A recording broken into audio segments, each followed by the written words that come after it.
oo xarunta agoomaha ee Maama Khadija ayaa maanta hay'adda Amuud waxay ciidsiin ugu samaysay ardayda agoomaha ee halkan wax ka barta.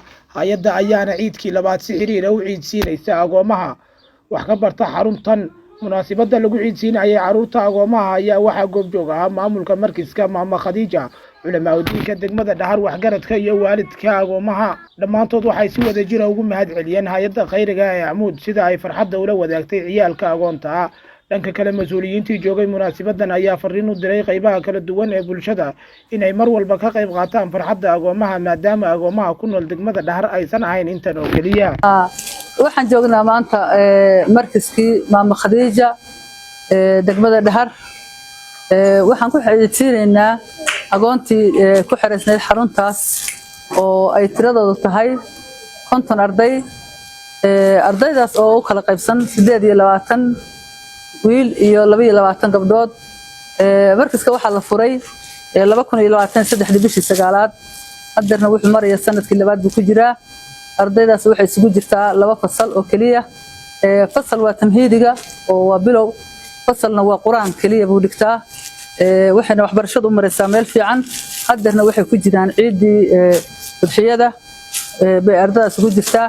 maantana sidaasaan isugu keenay.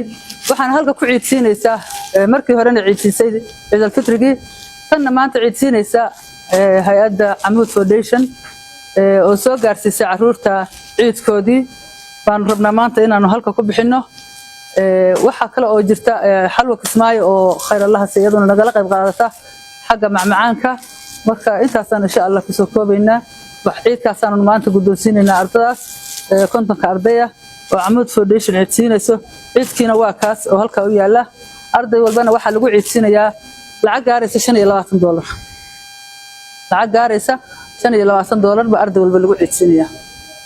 إن شاء الله أساس الرحيم. الحمد لله والصلاة والسلام على رسول الله صلى الله عليه وسلم. السلام عليكم ورحمة الله وبركاته. وبح أولاد شرفت يقرأ كم مقطع وديار قرابة يعيدك ويوينك علماء دمان كسقيب كلياشة هيئة أما منظمة عمود فونديشن. السلام عليكم ورحمة الله وبركاته. حرمنا إن كلمة دان ومهد علينا كنا ديري لنا عمود فونديشن أو منظمة أما جمعية قرب تاجن أولادا هرتنا للربعين لو عيد سيو والله قد ديارنا يعني بريتا بإذن الله الباري يكون عيدان فرحة إيوه qurux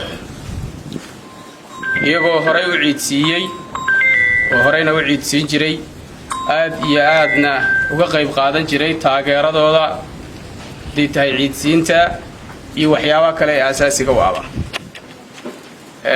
ubaxan la ciidsiinayo wuxuu ku tiirsan yahay dhammaan ummadda islaamka ah meel kasta ay joogaan oo ay kow iyo lababa ka yihiin Amuud oo maantana horteena ku ciidsiin doonto horeyna u ciidsiisay. waxaan leenahay Amuud waad mahadsantihiin waad mahadsantihiin. waxaan kaloo leenahay awlaada iyo ubaxa ku ciida ku farxad la mid ah walaalihiina kale aad iyo aad baad mahadsantihiin. Ilaahay wasalaatu wasalaam ala rasuulillaah sallallahu alayhi wasallam. waxaan soo jeedinayaa salaanta islaamka xafladatan qiimaha badan oo lagu ciidsiinayo ciyaalka agoomaha ah. waxaan leeyahay marka hore dad ka soo qayb galay dhammaan odayaal waxgarad ardayda kulligii waxay leeyahay assalaamu calaykum waraxmatullaahi wabarakaatu. salaan kadib runtii waa xaflad qiimo badan.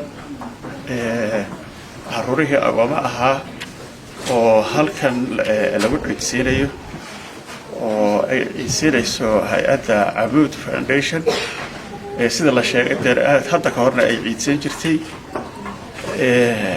waxa weeye waa soo dhaweynaynaa carruurta. waxaan leenahay si fiican u ciida.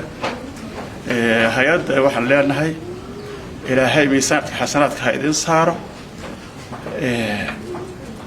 waxa weeye insha Allah meeshii ka soo baxday hantidaasi wax wanaagsan Allah ugu bedelo. taasaan ugu ducaynaynaa.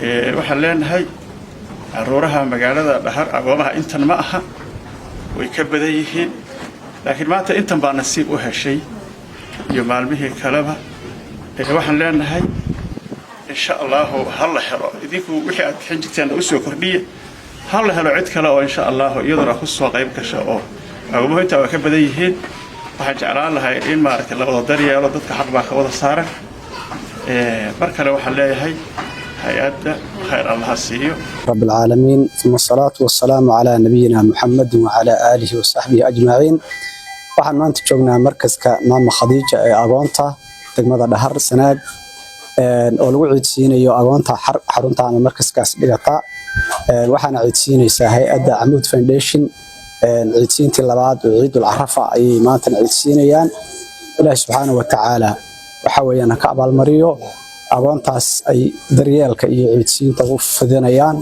oo shaqadii aad u weyn oo muhiim ah Ilaahay subhanahu wa ta'ala ka abaalmariyo waana uga mahad celinayna runtii aad iyo aad baan uga mahad celinayna jazakumullahu khayral jazaa bismillahir rahmanir rahim alhamdulillah rabbil alamin wa sallallahu ala nabiyyina muhammadin wa ala alihi wa sahbihi wasallam ilaahay mahad iskale maanta waxa ku suganahay markaska maama Khadiija degmada Dhahar anagoo joogna munaasabada ciidsiinta agoonta markaska maama Khadiija markaskan waxa ciidii labaad ciidsiinaysa hay'adda Amuud Foundation oo si toos ah gacanta ugu haysa markaska maantana ciidsiinaysa agoonta markaska ciidii horena ciidsiisay sidoo kale u diyaarisay udxiyadii ciidatan aad baan ugu mahad celinaynaa waxaan leenahay Ilaahay subhanahu wa ta'ala idinka abaalmariyo miisaanka xasanaadka idinku daro cid kastoo fikir iyo xoog iyo xoolaba ku lahayd hay'adatan Ilaahay subhanahu wa ta'ala ha barakeeyo Ilaahay xoolahooda meesha ka soo bixiyeen meel ka khayr badan ha ugu bedelo waan uga mahad celinaynaa